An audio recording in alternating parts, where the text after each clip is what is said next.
តមកមើលការសម្រេចចិត្តរបស់ម្ចាស់ផ្ទះទាំងអស់គ្នាអញ្ចឹងគាត់បានជ្រើសរើសប្រភេទថូម៉ូតទី2ដែលវាមានតម្រង់បែបពាងណាជាមួយនឹងការដាំប្រភេទដើម bonsai នៅថូទី1ហើយសម្រាប់ដើម bonsai យើងគឺយើងដាំជាប្រភេទបែប classic វិញណាអញ្ចឹងវាមានជាប្រភេទដើម bonsai ជាមួយនឹងថ្មហើយជាមួយនឹងម៉ោះដែរ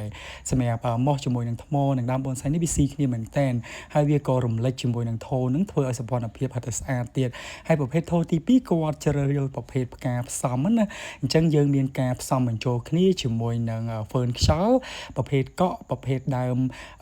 ហ្វឺនស្លឹកល្អិតជាមួយនឹងដើមកយ៉ងក៏ដូចជាដើមពទាកុងទ្របណាការមិចបញ្ចូលគ្នានេះគឺដូចជាប្រភេទ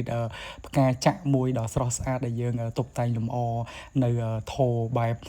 ដេកដូចផ្កាចរឬមួយក៏ផ្កាកោតដោតប៉ុងអញ្ចឹងប៉ុន្តែវាជាប្រភេទផ្ការស់ដែលវាមានអាយុកាលវែងអាចដុះទូទៅដោយរុក្ខជាតិដទៃអញ្ចឹងហើយវារំលេចជាមួយនឹង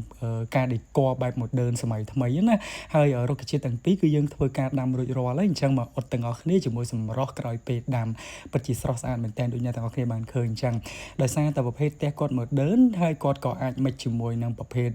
ថូ classic ក៏ដូចជា mode បែប classic ណាការ classic កាត់ modern ណាអញ្ចឹងវាស្រស់ស្អាតមែនទែនអញ្ចឹងបើសិនជាអ្នកទាំងអស់គ្នាចង់រៀបចំគេដ្ឋានក៏ដូចជាចង់តុបតែងប្រភេទបែបប្លែកៗស្អាតៗកុំភ្លេចតាក់ទងសុព័ត៌មានលម្អិតបានជាមួយសួននគររាជទាំងអស់គ្នាអរគុណ